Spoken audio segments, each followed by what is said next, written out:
Y bueno, ahora sí darle el paso a los ponentes de la sesión de ahora, que son Valentina Ramírez y Vladimir Tandalpilko, con su charla Avian War, plataforma de vacuna oral de doble acción mediante ingeniería de probióticos para nanociclocuerpos y antígenos.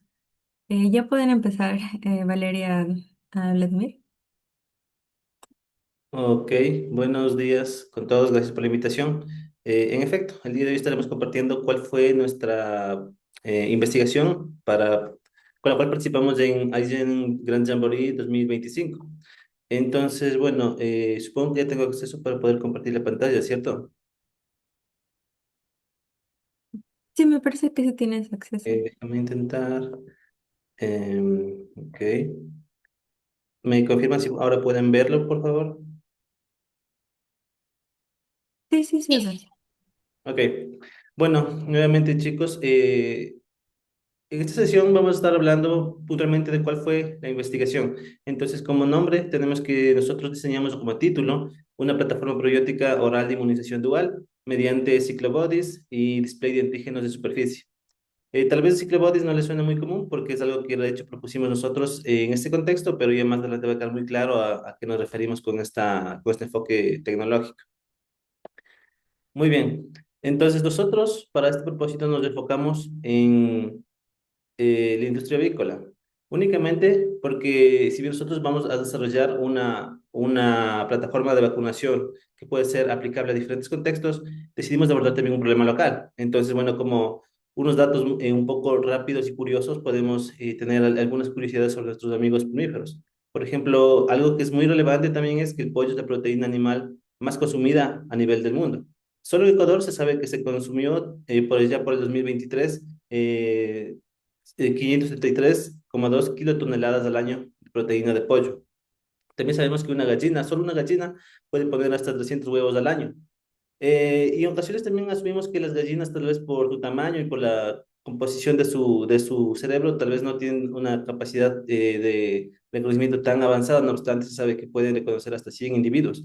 Por lo tanto, sí tienen una capacidad de memoria bastante considerable. Otra curiosidad es que también las aves tienden a tener una temperatura corporal más alta que los humanos, aproximadamente 40-41 grados centígrados. Esto también tiene que ver precisamente con su tamaño corporal, pues necesitan mayor temperatura para mantener sus funciones metabólicas y fisiológicas.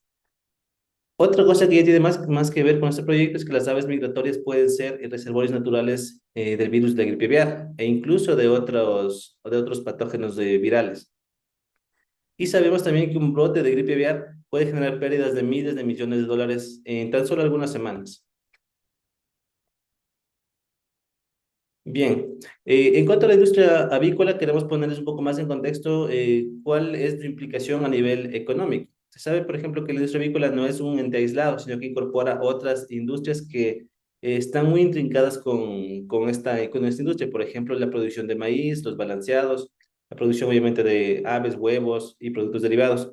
Esto genera más de 300.000 empleos directos en el país, en nuestro país. Ecuador, por ejemplo, sabe que genera esta industria aproximadamente 4 millones de dólares al año, lo que representaría un 4% del PIB nacional. Es decir, que es bastante significativo, como podemos ver. Ecuador también produce como 3.800 millones de huevos por año. Y en nuestro caso, la industria avícola a nivel un poco más tecnificado se ubica en 5 provincias. Las cuatro primeras que podemos ver, que es Tungurahua, Chimborazo, Cotopaxi y Pichincha, son provincias de la sierra y tenemos una provincia de la costa. Ahora bien, como nosotros decíamos, si bien la industria avícola es muy relevante, también tiene algún grado de tecnificación, sí que hay todavía desafíos sanitarios que nosotros tenemos que resolver, porque la industria puede verse afectada y mermada a nivel productivo y por ende económicamente por algún brote epidemiológico. Entonces, por ahora conocemos que el sistema productivo actual tiende a descuidar al pequeño productor y, en consecuencia, la base alimentaria rural. Es decir, que el desarrollo de vacunas está como que mucho más enfocado al gran productor, porque necesita ciertos mecanismos de aplicación que solo puede ser a través de un personal capacitado, como puede ser parte de una organización de vigilancia o también algún veterinario. Y a su vez también el mantenimiento de las vacunas necesitan ciertas condiciones como cadena de frío y demás protocolos que aseguren su funcionamiento. Entonces, como vemos, los desafíos sanitarios en la industria avícola es que demanda infraestructura tecnificada, también altos costos de manejo sanitario, porque recordemos que no solo nos referimos a posibles microorganismos patógenos, también existen otros organismos que pueden también contribuir a esta patogénesis, como pueden ser ratas, insectos que también se evita en la industria avícola que estos ingresen o proliferen en estos entornos. Tenemos en este caso ya lo que son los riesgos de brotes epidemiológicos.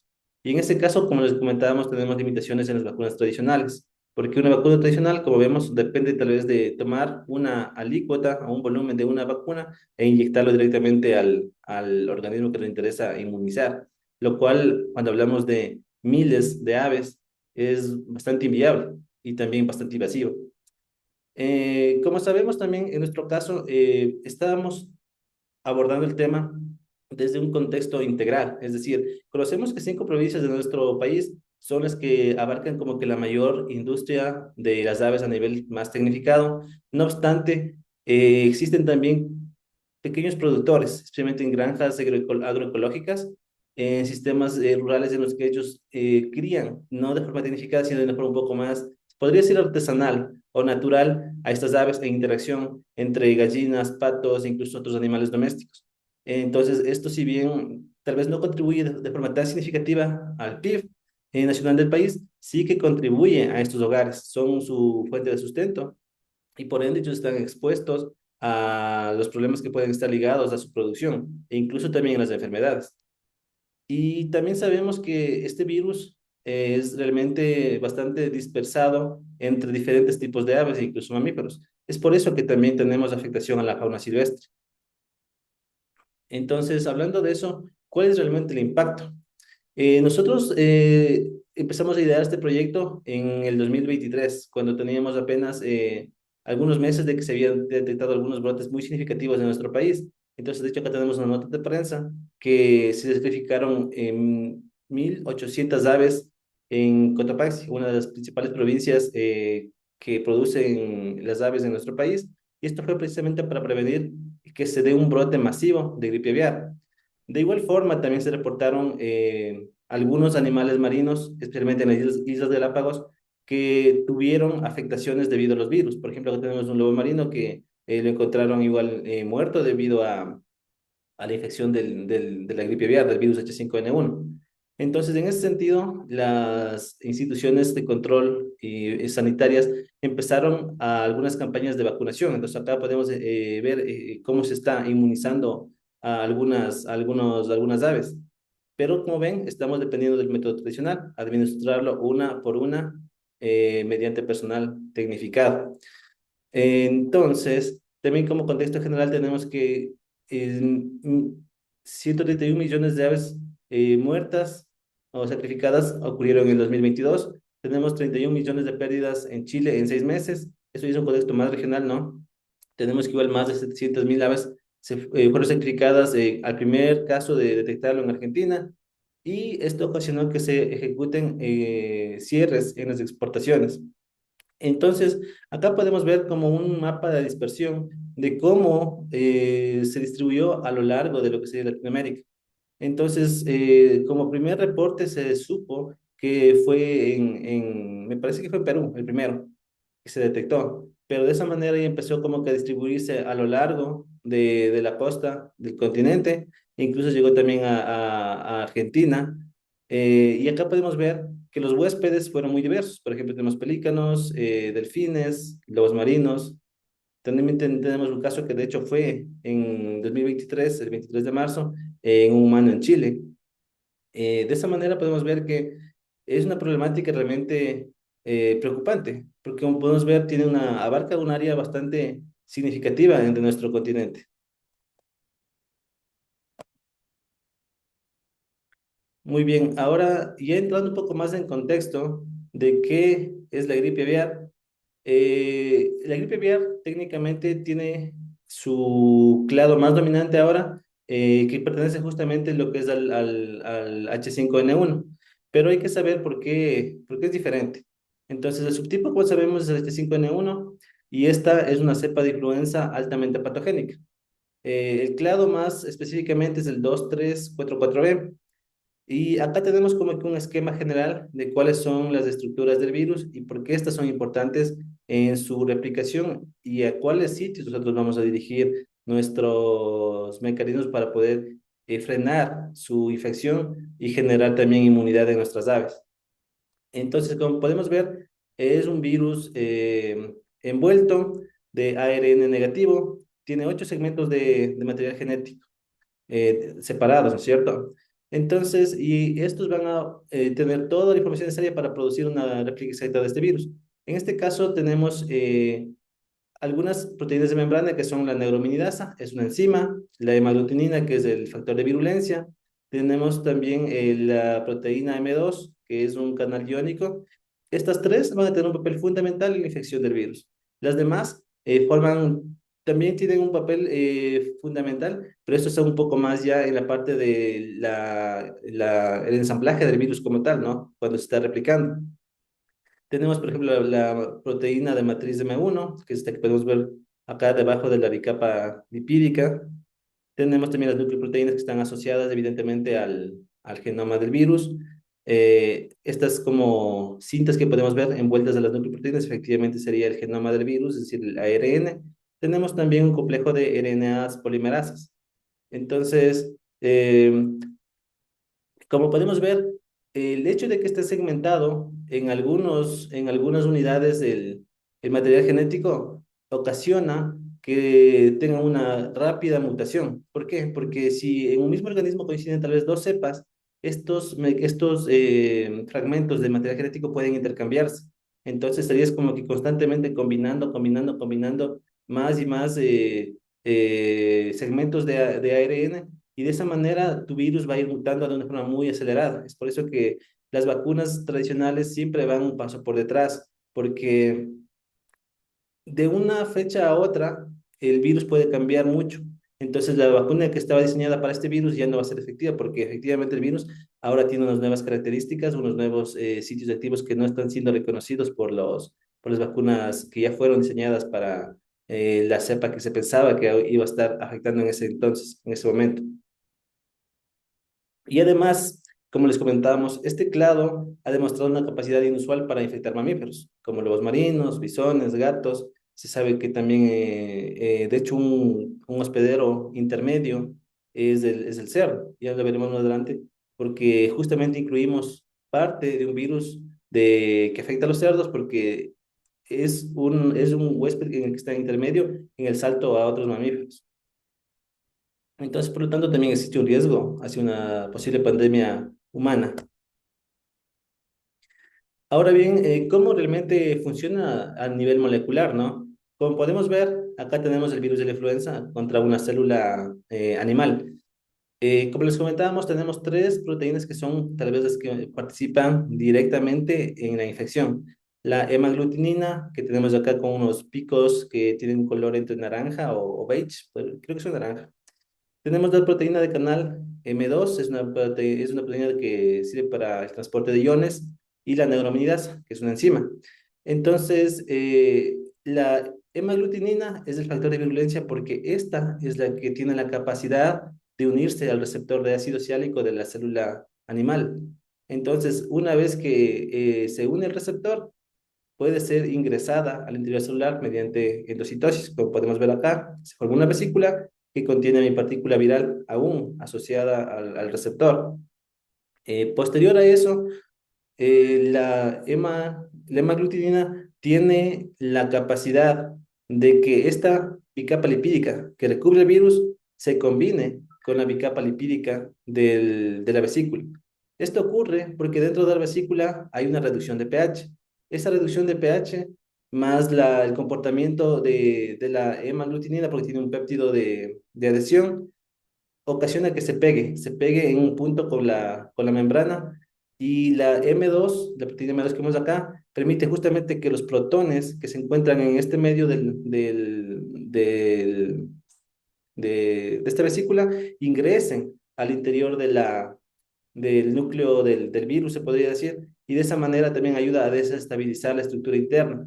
Por esa forma es como se libera ya lo que vendría a ser los segmentos del ARN viral y entran a dos procesos.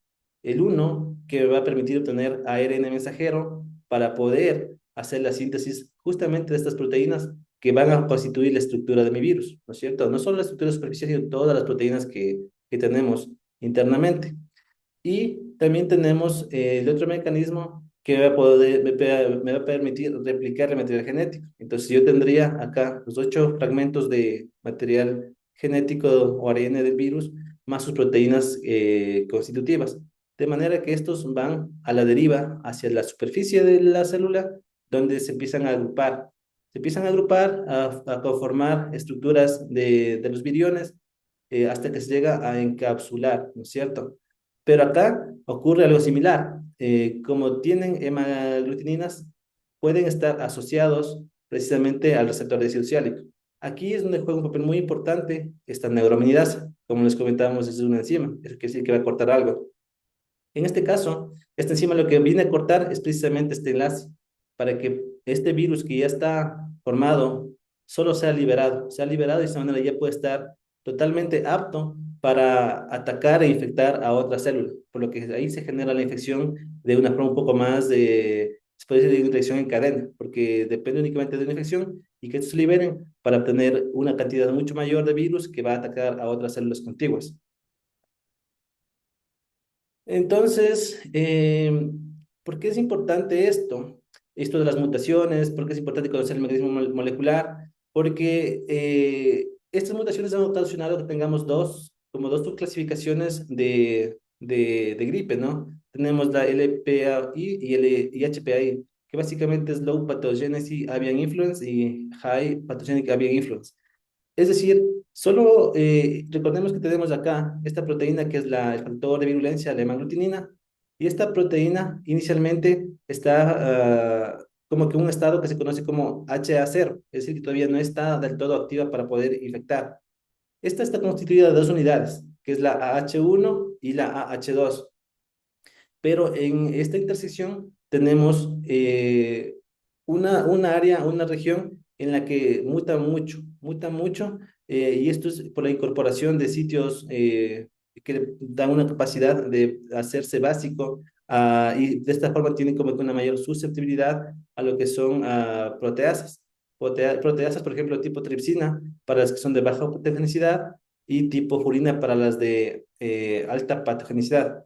¿A qué se debe esto? De que las tripsinas, este tipo de proteasas, se encuentran más localizadas lo que es en el tracto respiratorio y digestivo. Entonces, si bien el virus puede ingresar, pero tiene un sitio monobásico, necesitará de una tripsina para que pueda activar a esta hemaglutinina y de esa manera pueda desencadenar lo que sería la infección.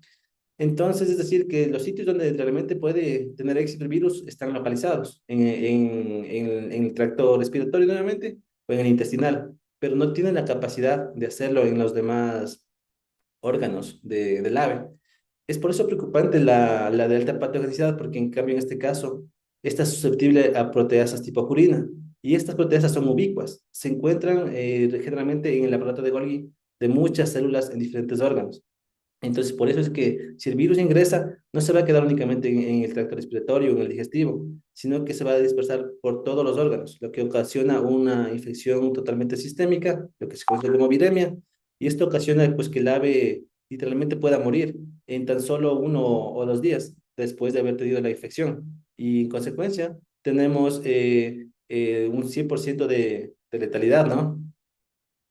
Muy bien, entonces ya con este contexto ahora si entramos en qué es la propuesta que estamos haciendo nosotros, ¿no? Y es el desarrollo de una plataforma de inmunización dual contra la cepa o el virus de influenza aviar altamente patogénico, el virus AH5N1, basado en el diseño o modificación, de ingeniería del probiótico Lactococcus lactis y Escherichia coli.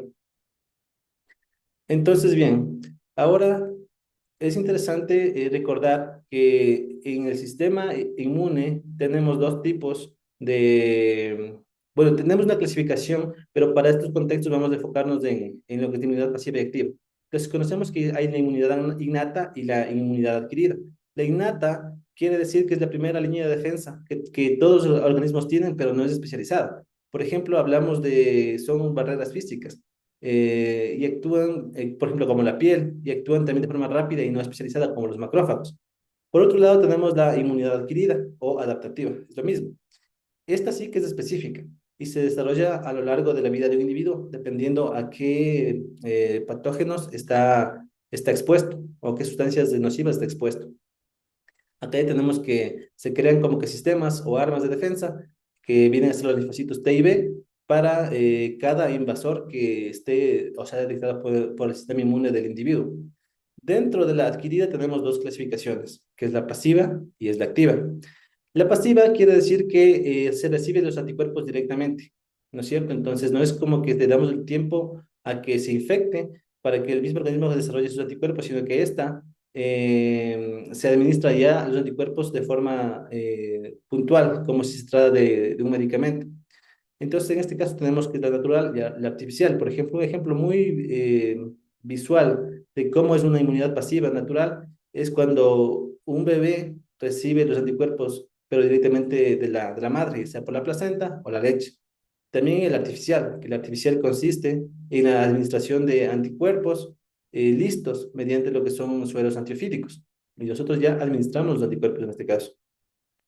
La activa, en cambio, consiste en que el cuerpo desarrolle sus propios anticuerpos, es decir, va a generar también memoria inmunológica, que esto sí tiene larga duración.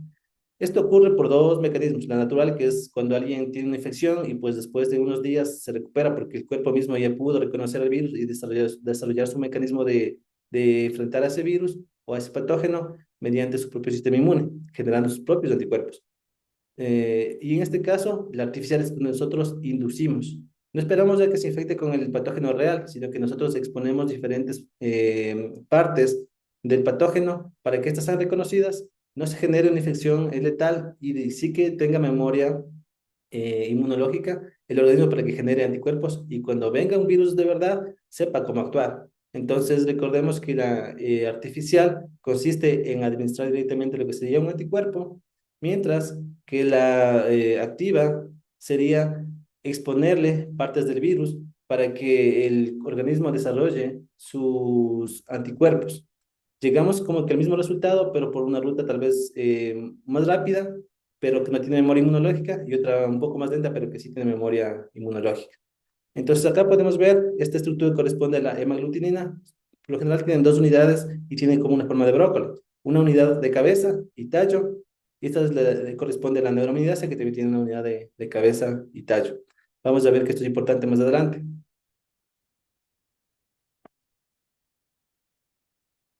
Entonces, como concepto, Aviangar es una plataforma de inmunización dual que va a usar biología sintética para ir más allá de lo que ofrece una vacuna tradicional.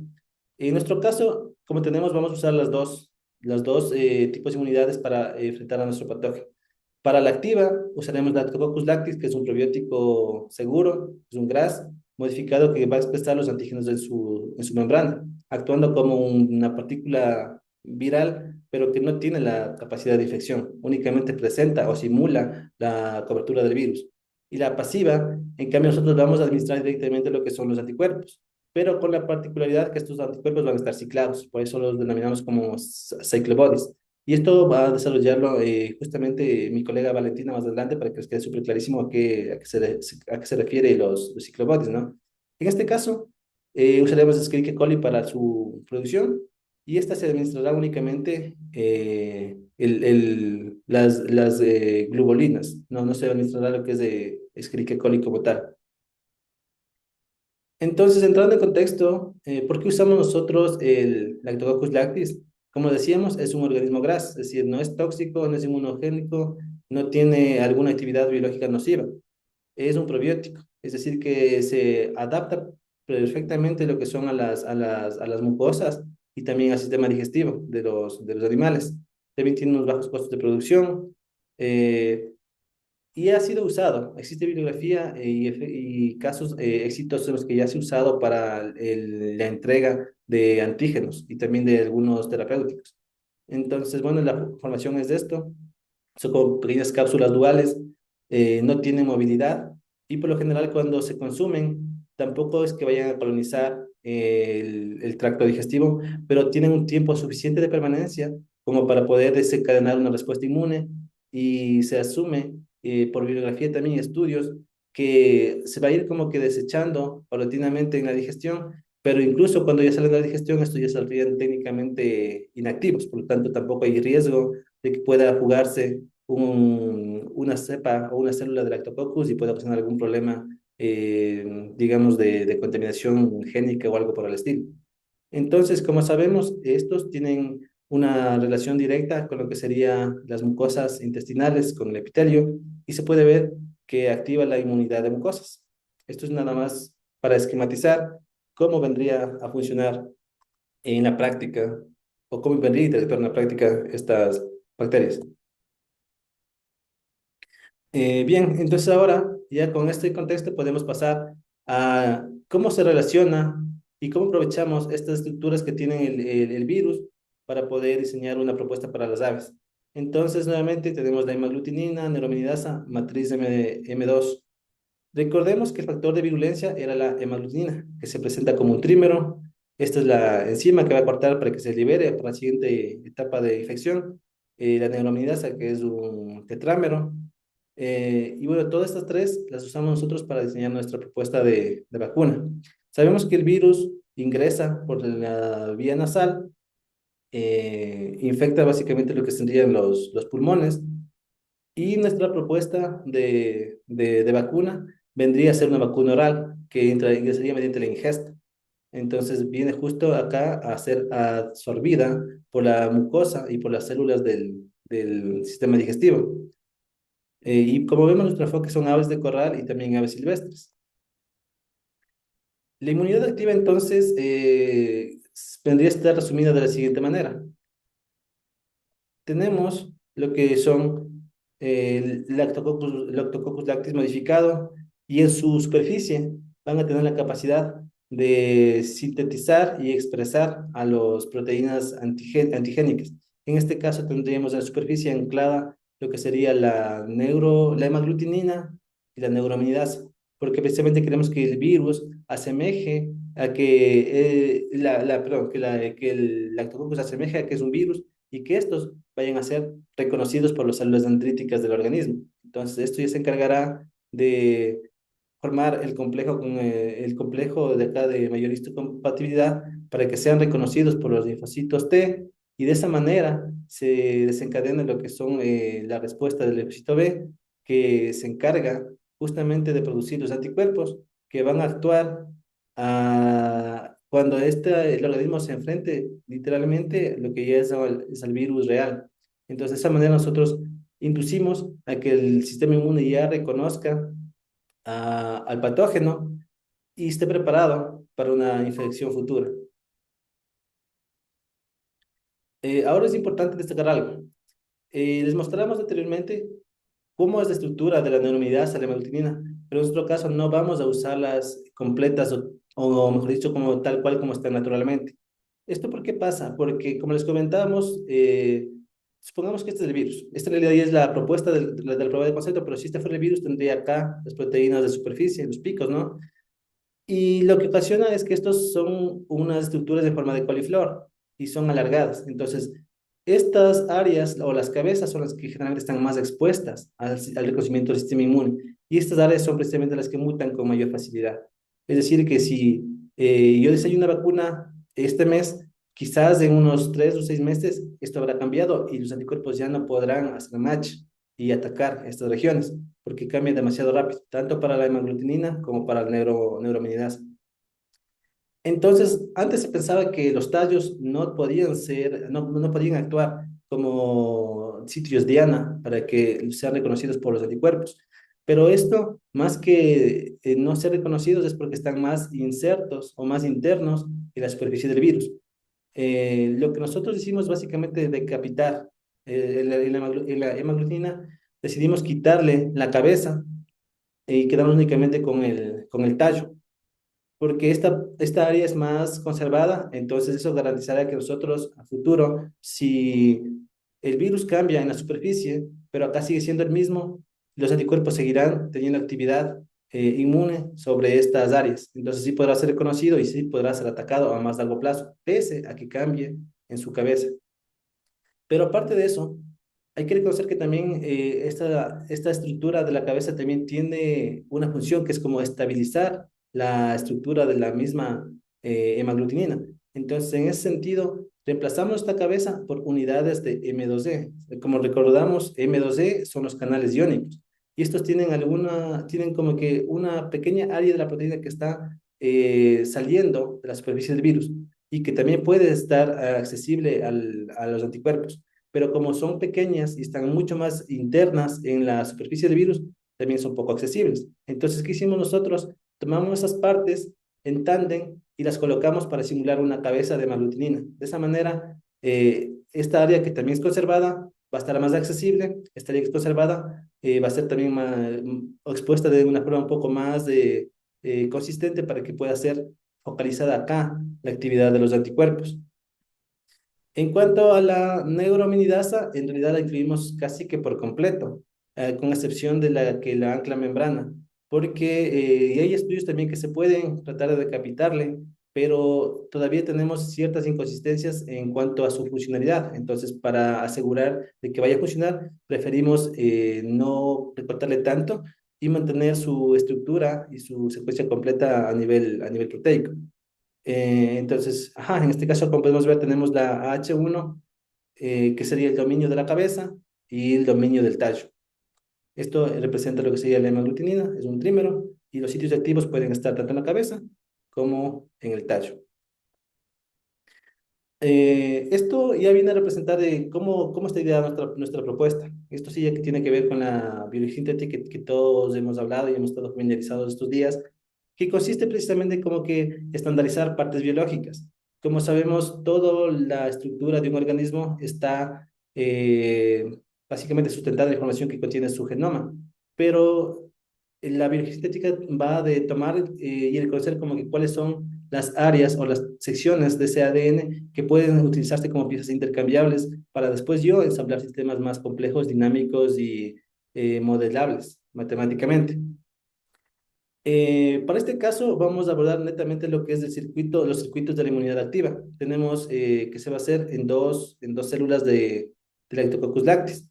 Entonces, para el primer caso, nosotros nos interesa producir lo que es la neuraminidasa, completa, como les comentábamos, y en la siguiente nos interesa realmente producir la proteína quimérica, que es la combinación del tallo de la hemaglutinina, que se conoce como LH, más el tándem, que me dice como la cabeza, pero constituido por 4 unidades de M2E. Para este caso, nosotros lo localizamos bajo el efecto o la inducción del promotor de lisina, el penis. Como vemos acá, tenemos el promotor de lisina, tenemos el RBS y tenemos acá lo que ya vendría a ser la parte funcional de la proteína. Si bien la neuraminidasa está localizada acá, que viene a ser básicamente el antígeno que nos interesa expresar en membrana, nosotros decidimos hacerle modular. Por eso es que podemos ver acá que tienen los sitios de corte, porque a futuro, si el virus mutara, nosotros únicamente podríamos reemplazar esta parte y tener una vacuna ya lista para ser aplicada sin que conlleve al desarrollo completo desde cero o desde una parte muy atrás del diseño molecular de la vacuna. La USP45 y la IMA6 son proteínas que también ayudan o permiten que se dé de forma efectiva lo que es la expresión en membrana.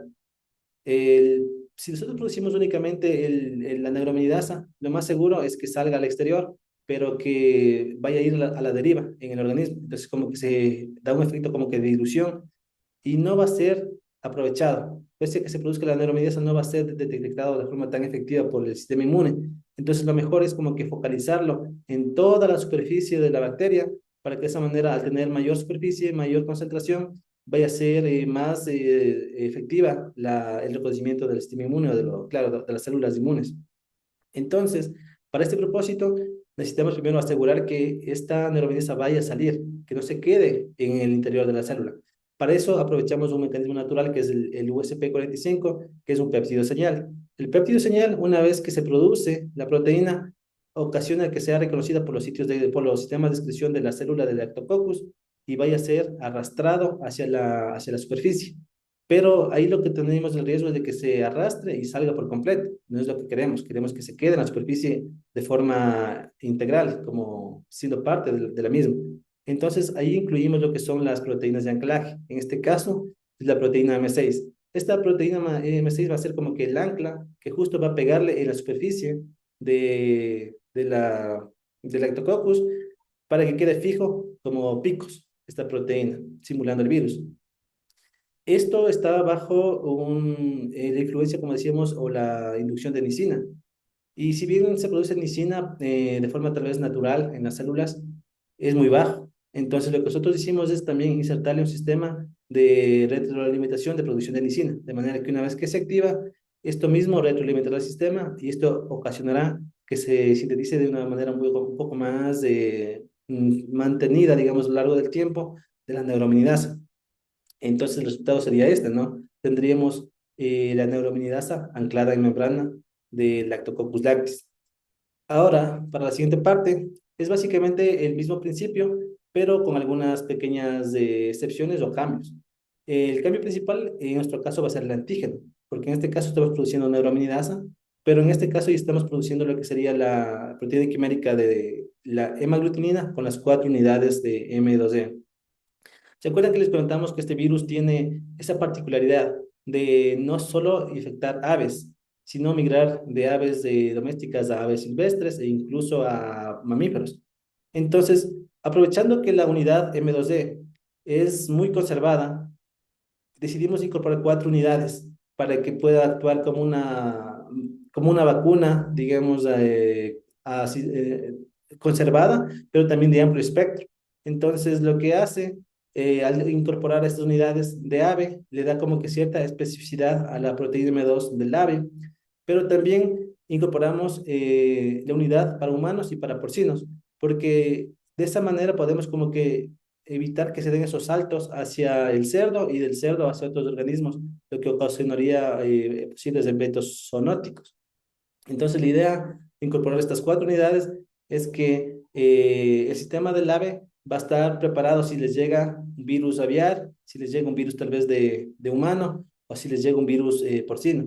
Va a actuar igual, lo va a reconocer y va a poder actuar activando su sistema inmunológico.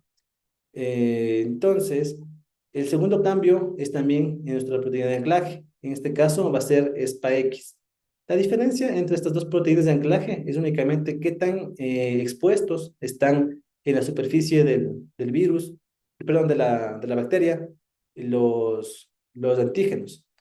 La M2, la M6 es un poco más interna en la membrana, mientras que la SPA-X es un poco más externa. De esa manera nosotros tenemos también la posibilidad de ver cuál va a ser más efectiva, si estando más expuesta o estando más inserta. La ventaja si está más expuesta es que puede acceder hacia reconocer como que el tallo de una forma un poco más localizada porque va a estar más expuesto, más accesible a los anticuerpos o a las células. Pero también corremos el riesgo de que pueda ser cortado o que no vaya a estar tan fijo en la superficie de la bacteria, que vaya a estar como un poco a la deriva o que pueda soltarse. Entonces, eso netamente ya lo analizamos, después pues lo analizaremos con pruebas ya en WetLab y también ayudarnos del modelado matemático. Entonces, eso corresponde a lo que es de inmunidad activa y posteriormente, a continuación está ya para abordar la parte de inmunidad pasiva Valentina. Entonces, les dejo con ella. Hola chicos, ¿qué tal? ¿Cómo están? ¿Sí se me escucha bien? Me confirman, porfa. Sí, Valentina, les quedan 20 Gracias. minutos por si acaso. Ya, chéverísimo, no te preocupes. Bueno, bueno, chicos, igual si alguien tiene alguna duda me interrumpen nomás, sin ningún problema. Como bien ya Vlad nos explicó en sí cómo surgió la idea del proyecto y más que nada la rama de la unidad activa, yo les vengo a explicar en qué consideramos o cómo diseñamos nosotros lo que nosotros llamamos inmunidad pasiva y por qué consideramos que fue importante. Porque realmente en el 2022, cuando fue todo este boom de la gripe aviar, hubo un tema de economía y política exterior clave en cuanto a las exportaciones. En Europa se manejó de esta manera y en Norteamérica también, Canadá, Estados Unidos, México. Acá en América Latina no era ley como tal, pero también se manejaba de manera similar. Lo que ocurrió fue que a pesar, por ejemplo, en un país había un brote de gripe aviar y las avícolas lo que hacían era vacunar, ¿no? Entonces, a pesar de que su producción estuviera vacunada, esa producción ya no era producto de exportación. Ningún país se le iba a comprar. Así estuviera vacunado a tu producción, ya no podía exportarse porque realmente lo que ocurría era que, por ejemplo, las aves estaban vacunadas, producían anticuerpos, pero muchas veces eran asintomáticas y el virus se seguía replicando en sus mucosas, en el tracto digestivo, en los pulmones, en la tráquea, entre otras. Entonces, ese problemita realmente fue como un tema grave en cuanto a la economía internacional como tal. Y es justamente este punto por el que nosotros quisimos desarrollar esta rama de inmunidad pasiva, que fue lo que hicimos. Con E. coli producimos nanocuerpos ciclados, o conocidos también como ciclobodies, que son anticuerpos de dominio único diseñados para neutralizar directamente las partículas virales. Bien, vamos por partes. ¿A qué nos referimos con nanobores, ciclobores y tal? Pues bien, recordemos que comercialmente lo que se hace es comprar generalmente anticuerpos que son producidos en camélidos, que suelen ser las alpacas, los camellos, las llamas, entre otros. Entonces, los camélidos tienen el IgG1, que es el que vemos aquí, que es, súper similar a los anticuerpos que tenemos nosotros como humanos, el que vemos acá abajito también, que están compuestos generalmente por una cadena pesada, que es la que vemos aquí en verde, y una cadena liviana, la que vemos en naranja. Pero también los camélidos desarrollaron una mutación en la que ellos consiguieron tener un anticuerpo conocido como IgG2 o IgG3, el cual no tiene cadenas livianas como tal, solamente la cadena pesada, que es el que vemos acá arribita. Y justamente esta modificación del anticuerpo tenía una mutación clave, que era justamente en esta parte que queda expuesta, que el CDR3, que es la parte que busca los antígenos y se pega a ellos como tal, era más alargada. De hecho, era como un dedito. Entonces, justamente ese alargamiento les permitía a estos antígenos en específico reconocer epítopos, antígenos de diferentes patógenos, que por un anticuerpo normal era muchísimo más complicado o imposible, por la forma en la que tenía como tal. Y es en base a estos anticuerpos únicos de los camélidos que nosotros empezamos a obtener lo que se conocen como nanobots, que son anticuerpos chiquititos. Un anticuerpo normal de una IgG suele tener 150 kilodaltons y un nanobody tiene entre 15 y 20 kilodaltons como tal. Y es justamente como menciono, esta mutación lo que permite que nosotros podamos acceder a epítopos que generalmente suelen estar escondidos o muy difíciles de llegar. Bien, hasta ahí creo que todo claro. Y ahora, ¿cómo nosotros hacemos que este nanobody chiquitito, una cosita, se vuelva un ciclobot? O sea, tengamos como un circulito como tal, que es el que tenemos acá. Bien, para eso nosotros utilizamos las inteínas, que son básicamente, digamos que son los análogos de los intrones que tenemos en el ADN, pero en proteínas. Literalmente son proteínas, secuencias de aminoácidos que se encuentran incrustadas en proteínas más grandes. Y lo que hacen es, como vemos en este gráfico de acá, unirse, se unen y debido a diferentes formaciones de enlaces, diferentes enlaces bioquímicos y demás, lo que ocurre es que la inteína se une entre ella y los extremos que quedan, que son conocidos como exteínas, forman un enlace, como vemos acá, uniendo, haciendo un círculo, un anillo como tal. Y la capacidad increíble de las inteínas, y por lo cual se lo utiliza bastante actualmente, es que la inteína es capaz de escindirse a sí misma, es decir, cortarse. Se corta, se va y te queda aquí un anillo, algo circular. ¿Okay? Entonces, básicamente, este es el proceso con el cual las inteínas nos pueden ayudar a formar nanobodies, que por ejemplo este de acá, tenemos dos nanobodies, ¿verdad? Que están simplemente unidos por un linker común y corriente. Son las inteínas las que nos permiten a nosotros generar un ciclobot, un nanobody ciclado.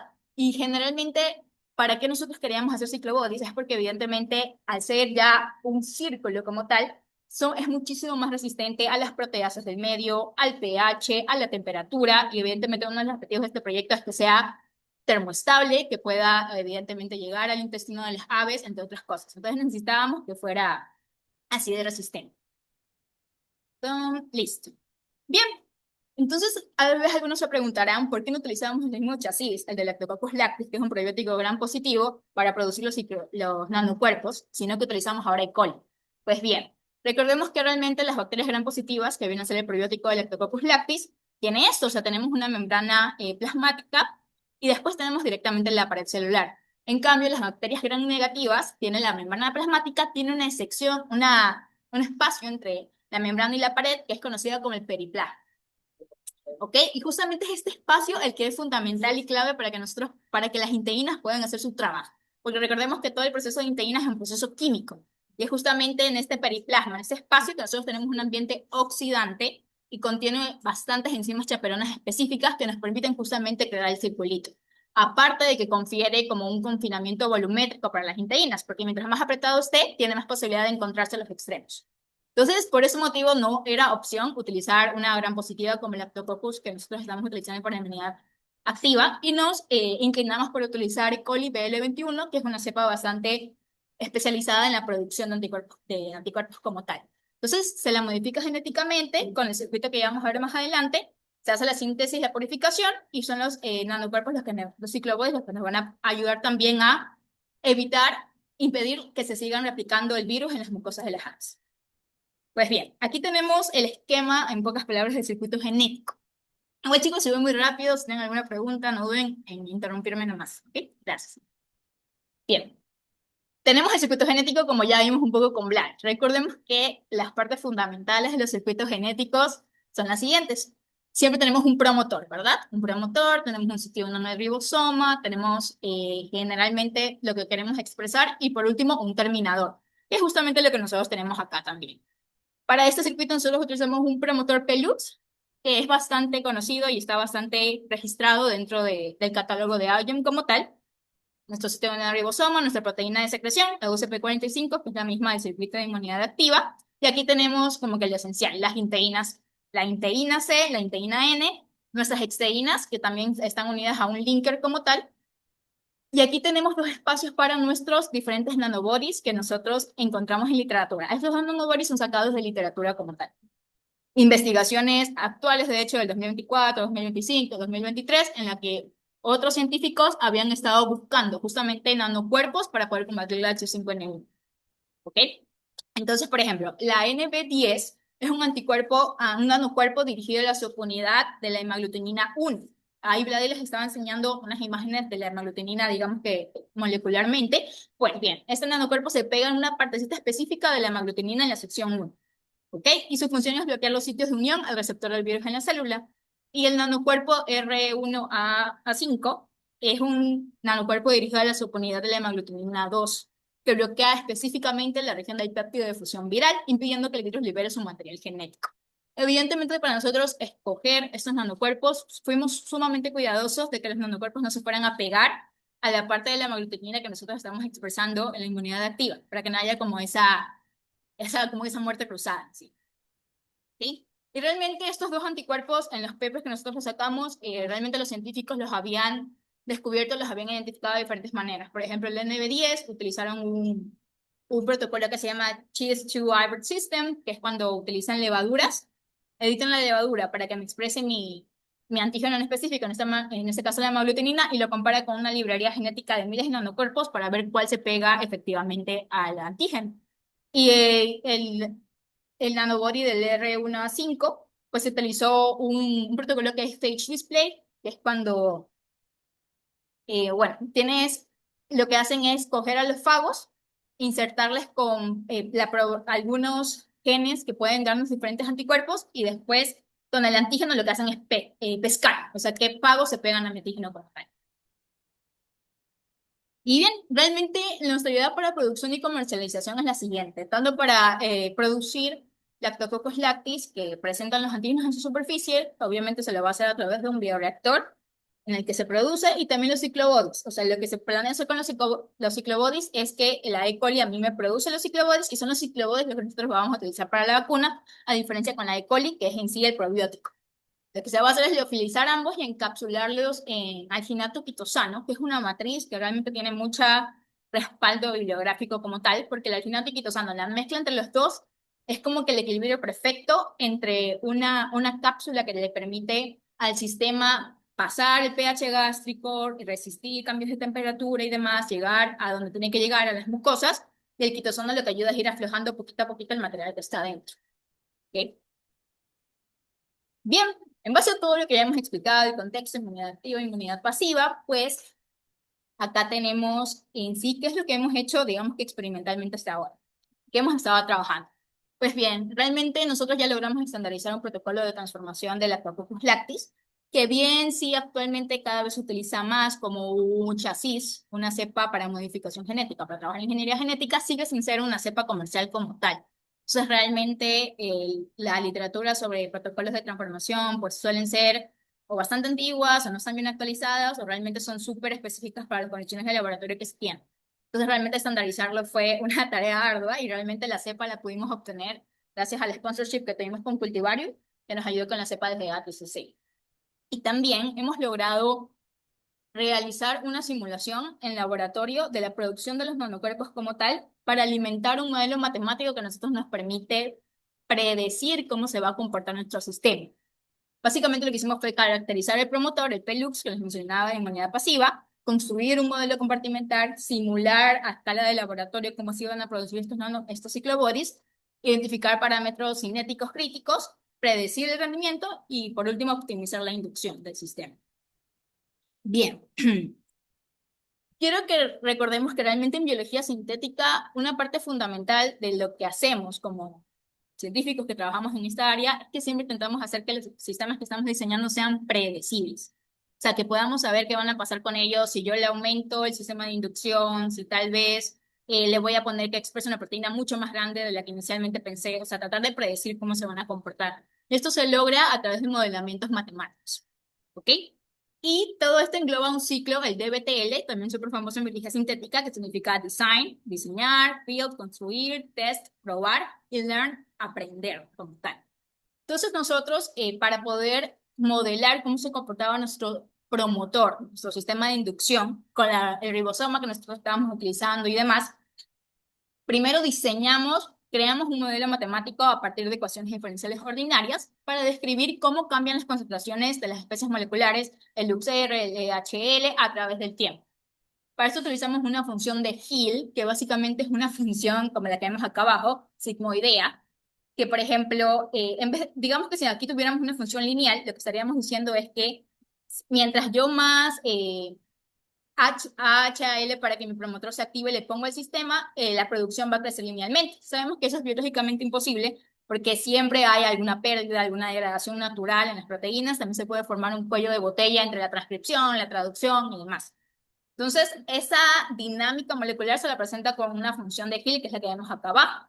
Generalmente, cuando el coeficiente de Hill es menor a 1, significa que el sistema se está comportando aburrido, o sea, como que lento. Por ejemplo, yo abro una manilla y se mueve lentamente. En cambio, si nuestro coeficiente de Hill es mayor a 1, lo que ocurre es como un pico. Ya lo vamos a ver más adelante. Pero, por ejemplo, va creciendo así, sube y vuelve a bajar. Justamente ese pico de actividad es lo que se conoce como un interruptor on-off. Y es lo que nosotros siempre vamos a ocupar en biología sintética para nuestros promotores. El sistema se activa y se desactiva como que si fuera un interruptor. Tratar de ser lo más precisos posibles. Bien. Y después vamos con la parte de construcción. Ya teníamos todo planteado, hicimos nuestros plasmidos, transformamos a E. coli, chévere, y después fuimos a la parte de pruebas como tal. Lo que hicimos fue cultivar las bacterias y microplacas de 96 pocillos y las indujimos con 10 concentraciones diferentes de AHL desde 0 hasta 500 microgramos. Y bueno, realmente, o sea, aquí hubo un paso esencial que es las unidades calibradas. Generalmente cuando tú utilizas cualquier máquina, ya mandamos a leer la fluorescencia y me da un número, 45.000. Por ese número va a depender de qué marca es mi máquina que yo estoy leyendo, qué tan viejo es el lente, entre otras cosas. Entonces, si yo paso esos datos a otro laboratorio, como que ese experimento ya no es reproducible. Por eso siempre se tiene que como convertir las unidades arbitrarias a lo que se conoce como que unidades de moléculas de fluorescencia equivalente, que es un sistema que también lo propone IEM como tal, y esa fue como nosotros convertimos nuestros resultados a eso. Como decir a la máquina que cada vez que lea una luz, significa que hay exactamente un número de moléculas. Es como que tú estás entrenando a la máquina a que te lea lo que tú quieres que te lea. ¿Ok? Y por último, tenemos el punto de aprendizaje. ¿Qué se utilizó acá? Nosotros utilizamos un algoritmo, el Bayesian Adaptive Target Search, que nos ayuda a explorar eficientemente millones de combinaciones de parámetros, minimizando el error entre la predicción teórica y los datos medidos en el laboratorio. Nosotros armamos el modelo matemático nos dio un resultado, hicimos nuestras pruebas experimentales, eso lo cruzamos y el algoritmo lo que nos ayuda es a tener puntos específicos que nos ayudan a minimizar el error entre ambos. ¿Okay? Y estos fueron los resultados. Primero, en la predicción de cómo se comportaba nuestro promotor. Aquí nosotros tenemos el diagrama de cómo funciona, ¿no? Recordemos que el promotor Pelux tiene lo siguiente. Primero tenemos un promotor que es constitutivo, siempre está activo y siempre me está produciendo LuxR. En presencia del compuesto molecular AHL, el LuxR forma un complejo con el LuxR, el AHL, y es ese complejo en conjunto que nos activa el promotor Pelux para que se nos produzca nuestra proteína de fusión de los ciclobodies, o en este caso, la proteína fluorescente verde. Así se comporta nuestro sistema y nosotros queremos modelar cómo se va a comportar en diferentes condiciones. Y para eso nosotros utilizamos estas ecuaciones matemáticas. Bien, aquí con eso no les voy a aburrir, esto es lo que les estaba explicando, como que el índice de Hill, también tenemos una variable de afinidad, que es la constante de disociación, entre otras cosas, pero vamos acá a los resultados. Vemos que aquí está, la línea puntiaguda es lo que nos dio el modelo matemático como tal, y los cuadritos verdes es el modelo experimental. Podemos observar que los dos se solapan casi a la perfección, o sea, realmente los datos son bastante congruentes. Y acá al ladito, en cambio, nosotros vemos algo similar. La línea como que continua es como que la predicción y la línea como que está como que sombreada es lo que nos dio los resultados experimentales. Podemos ver que hay un pico entre la hora 4 y 5 y de ahí empieza a decaer la producción de la proteína como tal. Eso nos indica que básicamente en 4 y 5 horas con la cantidad máxima de inducción, 300 nanomolar de HAL, nosotros vamos a tener nuestro pico de producción. Y ya 4 o 5 horas te puedes cosechar y te olvidas del resto. Porque en la industria realmente cada hora que tú tienes prendido un bioreactor cuesta. Y eso es lo que nosotros queríamos ahorrar, ¿no? Y también lo que hicimos fue modelar la parte de la translocación de la proteína de fusión al periplasma. Recordemos que la proteína, el circuito genético me va a producir la proteína en el citoplasma. De ahí pasa el periplasma, que es donde ocurre todo este proceso de las inteinas, y de ahí ya sale al exterior. Todo ese proceso se modeló acá. Aquí podemos ver una vez más la ecuación, igual como por cuestiones de tipo voy a ir rápido, por si alguien tiene alguna duda nos escriben y podemos ir con el código y todo lo demás. Básicamente aquí lo que nos dio fue lo siguiente. Aquí vemos que lo que ya estábamos viendo hace un rato, ¿no? Tenemos un pico entre la hora 4 y 5 y ya después de eso cae la producción de proteína como tal. Aquí vemos lo que ocurre con la presencia de la proteína en el citoplasma, que es bastante alta. Acá vemos lo que ocurre, o sea, la cantidad de proteína que queda en el periplasma. Y acá, por último, la cantidad de ciclobodies que se logran formar. Vemos que acá en la escala logarítmica, bueno, nanomolar, tenemos 12 y acá la producción de ciclobodies es como casi 200. Esto significa que en el momento en que la proteína llega al periplasma, no se llega a acumular tanto esta proteína sin ciclar porque las inteinas trabajan full rápido. Es lo que podemos ver acá. Realmente podemos asegurar, al menos con el modelamiento que nosotros tenemos hasta ahora, que la producción de proteínas del ciclobody en el periplasma es bastante alta. Y por último, con eso ya terminamos, sorry, es lo que hicimos con un bioreactor, el bioreactor Chivayo. Realmente el bioreactor Chivayo es un bioreactor de código abierto, que lo que nos permite, como ven acá, es simular evidentemente las condiciones de un bioreactor, pero gracias a todas estas mangueras y todo lo demás, el bioreactor tiene la capacidad de, por ejemplo, ya, mi sistema está llegando a la saturación, hay demasiado crecimiento bacteriano y la producción de HAL no está abasteciendo para todos, entonces yo no estoy produciendo proteína. El programa, el modelo con el que se conecta este bioreactor, identifica justamente ese momento y empieza a dar más nutrientes, empieza a ayudar a que sí el sistema pueda volver a ser eficiente de nuevo.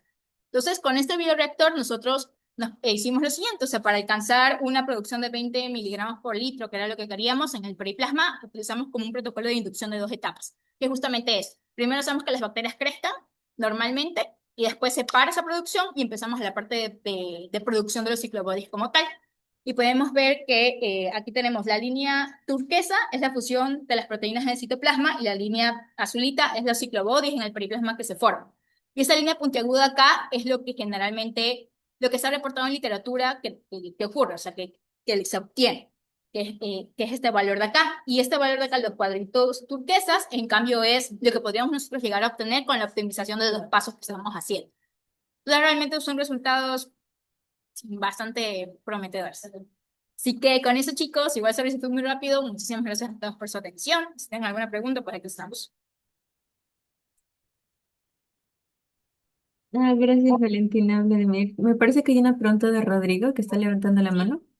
sí, sí. Rodrigo, dinos. ¿Qué tal? Buenos días. Muy buena presentación, realmente bastante increíble lo que han podido hacer. No sé en cuánto tiempo lo realizaron todo el proyecto, en primer lugar, porque es bastante. Eh, sí, o sea, realmente como que ya desde la ideación, así seria, empezó desde enero del 2025 y hasta ahora, hasta febrero, estábamos trabajando. O sea, hemos estado trabajando casi todo el año. O sea, un año. No le- ¿No? Porque, bueno, sí es bastante trabajo. Más que nada, em, quería ver primero, o sea, no sé si podíamos ver a detalle el modelo del circuito genético. Sí, tenía Sí. algunas dudas ahí en el circuito. ¿Cuál? ¿Este? ¿Este diapo? No, el ¿Este? del circuito completo que mostraron. Ah, ya. Inmunidad pasiva, inmunidad activa. Esta es la pasiva. Pasiva, me parece. Sí, esa. Ya. Solo una consulta. Las inteínas C y N están en realidad, son de la C terminal y N terminal, ¿no? Sí. ¿No debería estar primero la N terminal y segundo la C terminal? ¿O es que hay alguna confusión ahí que yo No, tengo? o sea, realmente cuando nosotros estábamos diseñando todo esto, recordemos que, o sea, el proceso de la formación de del ciclobody como tal es todo este proceso químico como tal. O sea, es como veremos los enlaces que se están formando, ¿no? O sea, realmente ahí les debo, o sea, los nombres de los enlaces como tal, es como el tiol, o sea, con el azufre y demás. Entonces, toda esta formación de estos enlaces químicos se logra con esta posición en específico que nosotros tenemos acá, con la parte C terminal de este lado y la parte N terminal del lado de acá. Y también una de las dudas que nosotros teníamos, por ejemplo, era si poníamos la inteína antes o después de la exteína, porque si vemos acá, o sea, está como que la inteína en el medio y la exteína al extremo, ¿no? Y acá está como que al revés. Pues bien, evidentemente cuando estábamos diseñando esto, estábamos todos así, o sea, como que buscando información con todas las herramientas posibles para ver cómo podíamos lograr que se ciclara como nosotros queríamos, justamente analizando cómo se forman todos estos enlaces necesarios para para las inteínas y con bastantes papers, fue que decidimos que así tenía que ir el circuito en sí, con esta parte de del carboxilo, del C terminal de este lado y la inteína de este lado, y porque igual recordemos que el CWN son aminoácidos, ¿no? Entonces Ujú. son estos aminoácidos que justamente por sus capacidades hidrofóbicas nos permiten justamente formar los enlaces que nosotros necesitamos. Sí. Ah, ok. Muchas gracias. Más bien, no pude identificar de ahí, ¿hay alguna proteína que lo lleva a la membrana o de cierta manera? Sí, ¿O cómo es eso? sí, sí, sí. Es esta proteína de acá, la UCP45, que es una proteína secretora como tal. O sea, lo que hace es dar la señal como que al sistema de que la proteína tiene que ser secretada. Tiene que irse fuera del Ah, citoplasma, tiene que irse a la membrana.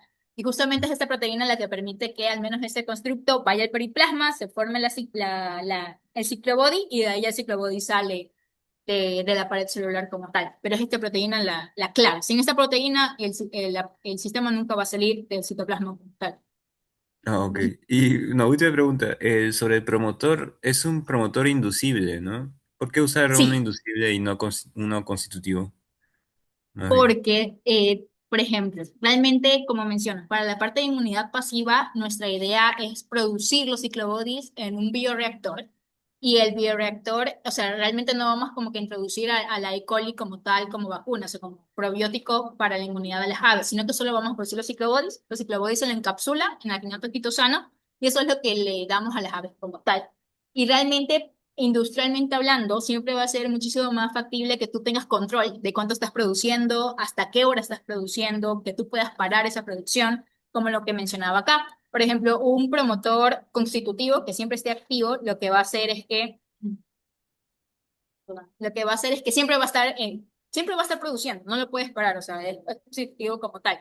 Entonces, lo que pasa muchas veces es que o sea, nuestro sistema no vamos a poder controlarlo y se va a sobrecargar. Entonces va a pasar lo que ocurre acá. Generalmente las bacterias tienen su maquinaria, evidentemente también tienen que dividirse, entonces en el momento de producción de ellas es como un momento en específico, que es justamente el pico que nosotros vemos cuando estamos viendo las curvas de vida, de cuando queremos producir algo. Entonces, por ejemplo, ese pico para este sistema ocurre entre las 4 y 5 horas. Entonces, hasta 4 y 5 horas yo le estoy dando la HAL, que es mi molécula inductora, al promotor, para que siga produciendo. Pero ya después de ese momento, mi célula ya no solamente va a producir la proteína, sino que también se va a empezar a dividir.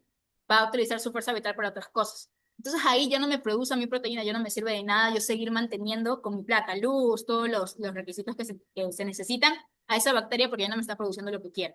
Entonces, para eso necesitamos como un inductor Ujú. inducible, que nosotros podamos controlar hasta qué momento tú me produces y de ahí ya chao. Yo apago el bioreactor, lo uso con otra tanda porque me está costando igual dinero. Wow, bueno, muchas Exacto. gracias, muchas gracias. Gracias a ustedes. Y solo sobre la parte de modelamiento, no sé si han hecho todo el modelamiento matemático desde cero o ya habían algunos datos que ya Sí, habían sí, obtenido, habían sido realizados en otros estudios. sí, sí tenemos algunos datos. Por ejemplo, aquí lo que yo menciono. O sea, para estos modelos, estas ecuaciones de acá, nosotros utilizamos tasas de transcripción, o sea, qué tan rápido el sistema empieza con el proceso de transcripción, qué tan rápido replica, qué tan rápido traduce y una tasa como de degradación, porque eso es lo que pasa, ¿no? No toda la proteína sale, sino que hay alguna proteína que se degrada natural por las proteasas y otras cosas.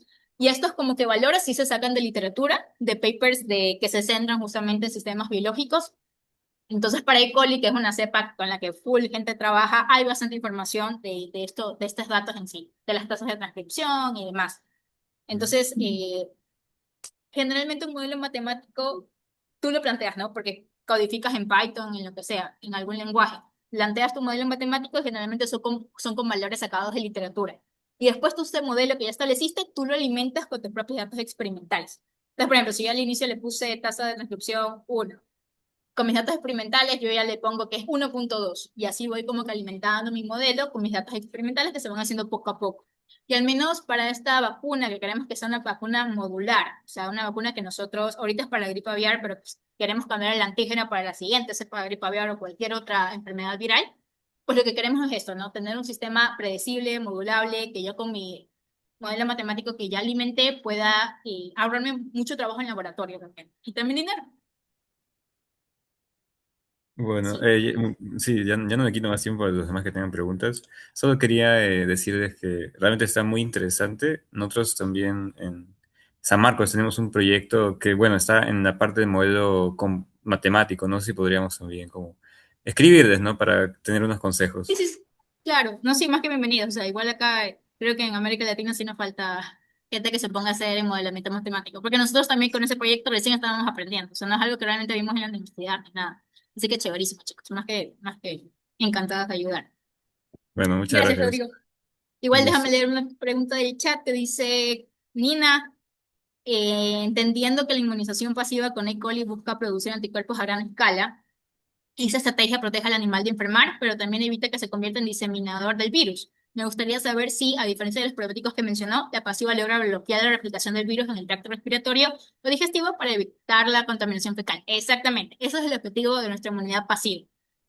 Bibliografía con justamente cicloboris, nanoboris, o sea, avala el hecho de que estos cicloboris pueden ayudar a eliminar, o sea, a evitar que el virus se siga replicando en las mucosas, en los pulmones, en el tracto, en la tráquea, entre otras mucosas, que es donde generalmente el virus se esconde y se está replicando y puede ser portador del virus, ¿no?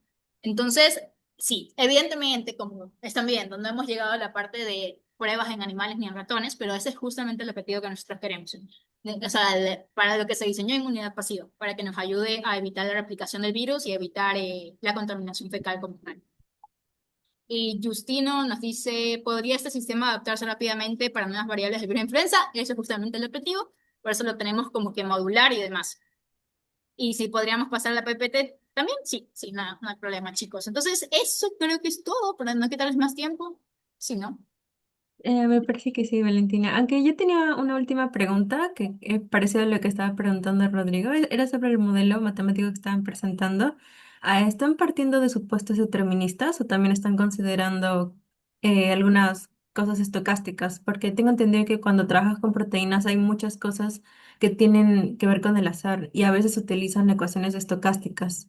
Pero no sé si en Sí. este modelo están considerando algún supuesto estocástico o solamente determinista.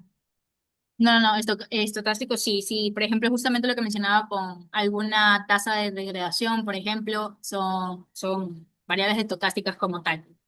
Pero sí, o sea, realmente, o sea, son como que variables estocásticas que nosotros sacamos del paper que publicó que era una variable estocástica, ya. O sea, es como sacada de Ah, bibliografía.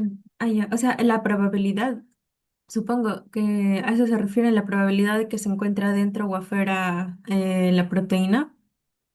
Sí, eso también, como mencionaba, siempre como que recordamos, o sea, la producción de la proteína tiene la replicación, la transcripción, la traducción, degradación, que son procesos biológicos que a veces es difícil como que cuantificar como tal. Y más que nada acá en la TAM que no tenemos como que los equipos necesarios. Entonces Mm, lo que hacemos es generalmente de papers que ya lo han hecho en otros países. Por ejemplo, tal vez a veces no simplemente es la misma cepa de coli, sino que acá es BL21, la otra, no sé, Nielsen.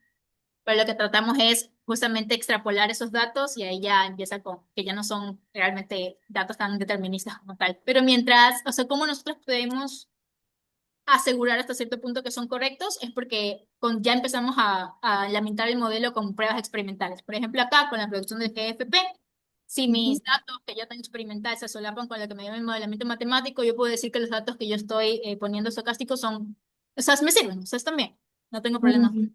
Ah, claro, o sea, con el experimento ya ajustan el modelo para que les den los valores correctos. Ah, Exactamente. ya, O ok, sea, ok. para eso se utiliza este algoritmo de acá, que lo que me hace es cruzar los datos que yo tengo del modelamiento matemático con los experimentales y me da como que un valor. Por ejemplo, acá el valor de la constante de disociación, como que el sistema alcanza un 50% de producción máxima con 71.549 moléculas y mi coeficiente de Hill es de 3,2.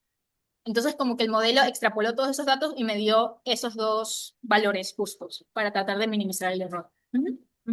Ok, ok, muchas gracias. Gracias a ustedes, chicos. Muchísimas gracias, en serio, por la invitación y por la atención de todos. Gracias. A ustedes. Ha sido muy interesante tenerlos acá como ponentes. Muchas gracias por haber participado, ha sido muy interesante y han habido preguntas interesantes también.